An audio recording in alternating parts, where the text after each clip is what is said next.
right, it's a great honor to introduce Barbara Beskind. Barbara works part-time for us as a designer at IDEO in both our Palo Alto and San Francisco offices. She advises us on many things, and I'll ask her about that in just a second. But I'll hit a few highlights.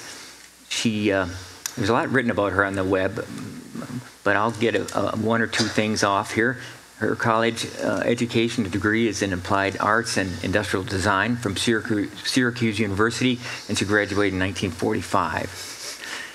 She's had a distinguished 44-year career and applied her design in occupational therapy, and that included 20 years in the U.S. Army as an occupational therapist, and she retired as a major in the U.S. Army. Thanks for your service, Barbara. My pleasure.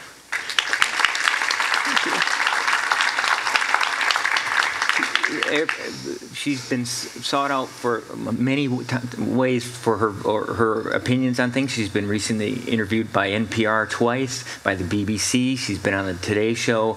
She was interviewed in July at the White House Conference on Aging. She was invited by the WHO to Kobe, Japan, to give a keynote, but she's sending in an introduction by video. She's the author of 4 books under her maiden name, Barbara Knickerbocker, and one of her key things that she advises us is that you have to design for seniors, not for them. Design with the seniors, not for them, which fits very well in the IDEO philosophy, and she's been practicing this a lot longer than our 37 years in the business. And her stepson, Dr. Daniel Beskind, is in the audience today, seeing her on stage for one of the first times. So, Barbara, could you tell us a little bit about what you do for us at IDEO? Well, first of all, thank you for inviting me. This is a rare occasion for me. At IDEO, I go to work on Thursdays, and it's the best day of the week. I'm 30 years younger on Thursdays. I have no advanced degrees. I just have advanced years. But the exciting part about going to IDEO, I started to say living at IDEO because I practically do in my thoughts, because I'm working at home probably 20 hours a week in addition to going to work on Thursdays. And the best part of it is I work with people who may be 6 or 7 decades younger than I am from all over the world, and they give me such energy. So what do I do at IDEO? Well, I have my office and a sofa. IDEO is very informal. Everybody has a very informal place to sit.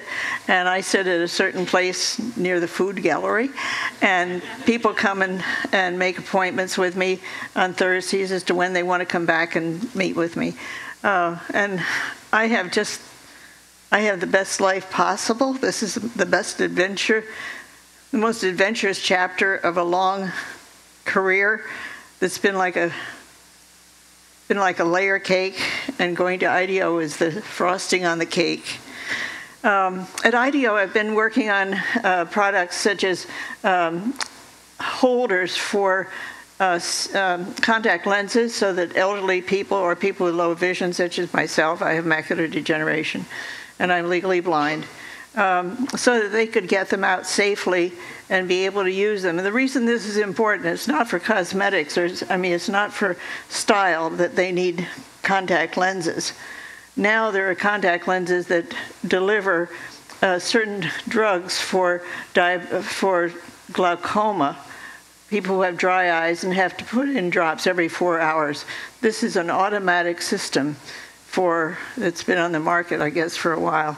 But this is important. That's one of the things I've been doing.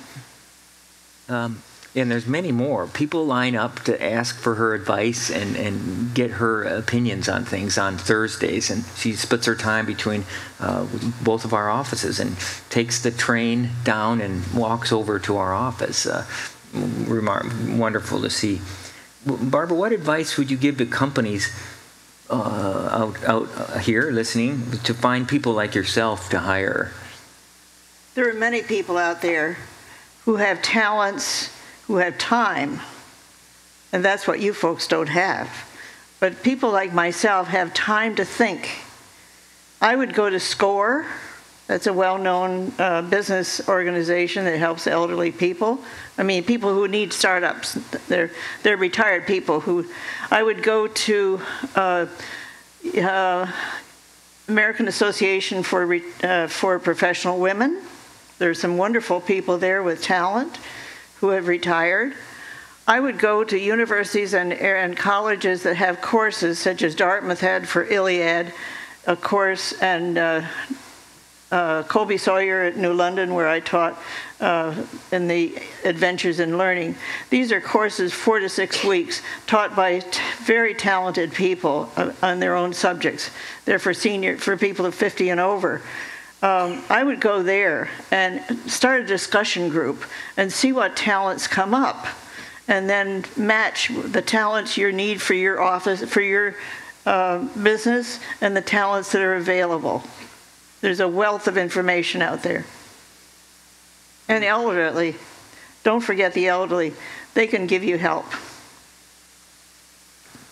What advice, Barbara, would you give to all of us aspiring to be seniors for taking having a career like yours? Well, there's nothing like education, and the most important thing is your education never stops. And I mentioned Iliad and Adventures in Learning. They're fabulous courses. I just moved here to California 3 years ago, so that's why I'm referring to Dartmouth. That's near where I lived. So I would go to courses. In the 25 years that I lived in that area, I took probably 1 or 2 courses at least 1 or 2 semesters of courses a year, totaling at least 50 or more courses, and I taught Russian art history. Barbara, not only does she help us, but she's always working on a number of her own personal design projects. And can you tell us about some of those? Well, one of the most important ones for me, having low vision, I envision that, I'm a conceptual designer. I'm not a technical designer. I have no training, but I have lots of experience and intuition, and I've created from the age of 8. What I would like to say is that having low vision and macular degeneration with loss of central vision, I envision somebody coming up with a design with a pair of glasses with a camera on the bridge, that when I lift my head up, it gives the peripheral vision enhanced digital or enhanced imagery for my peripheral vision, which is still available. And if I lift my head up, it gives me a distance vision. If I look down, it gives me low vision or near vision for reading. I can read, but it's 1 letter at a time. That's pretty slow reading. And that also has voice enhancement and, voice recognition and face recognition that whispers in my ear when somebody comes up and says, "Oh, my name is so-and-so," and it records because I tap my ear. Then in the next time it comes up, it tells me at 12 feet, it's so-and-so. We'd all like that, I think.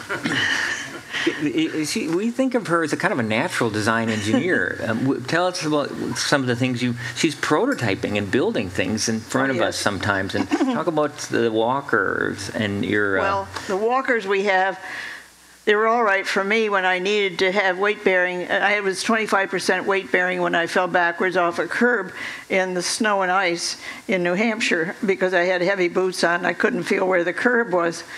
I had double fractures of the pelvis, and I had 25% weight bearing, so absolutely needed the walkers that were available to me and are currently on the market. However, for the elderly, they're the worst things you can have because they incentivize you to lean. And I have designed something that's called a Trekker. It's now in the 16th version, I think, and still going in the last year and a half that I've been working on it. So it gives automatic reciprocal motion, which helps maintain your balance reflexes. And that's one of the most important things for elderly people, not to lose your balance reflexes. And of course, with vision loss, you lose 1/3, as I don't need to tell you. 1/3 of my vision, my vision loses 1/3 of my balance reflexes. So I want to have something that gives a reciprocal motion and still stabilizes them and incentivizes them to have a vertical grip, not a horizontal grip. Very good. All right. Well, do you have any other advice to this marvelous audience here that would like to be more like you? Keep vertical and moving forward.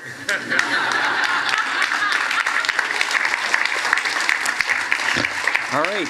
I think but I would like to say one other thing. Sure. Currently, I am concerned about the healthcare people who have to lift people, EMTs, hospital care workers, caregivers, and spouses who are caring for elderly spouses who are twice their size and weight. I don't need to tell you our population is twice the size it used to. Well, maybe I shouldn't say that, but it's much heavier and larger than it used to be.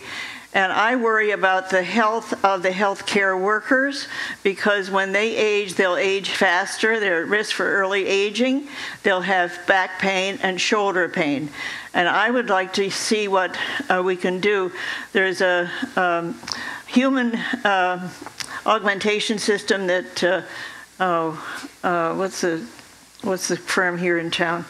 That has designed an exoskeletal system. It's a human augmentation system. Exobionics, I think it would be. And they lift heavy material and equipment in the Navy. They're now designing them for construction workers. I want to explore how we can offer this to healthcare workers to protect their backs, protect their health.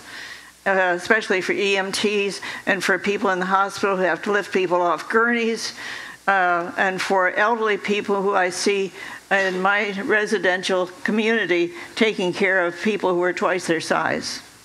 Very good. Well, that's about it. You get to have a bit more of Barbara's time on the panel coming up with Paul Costello. So that's it. That's it for now. Thank you, Barbara. Thank you.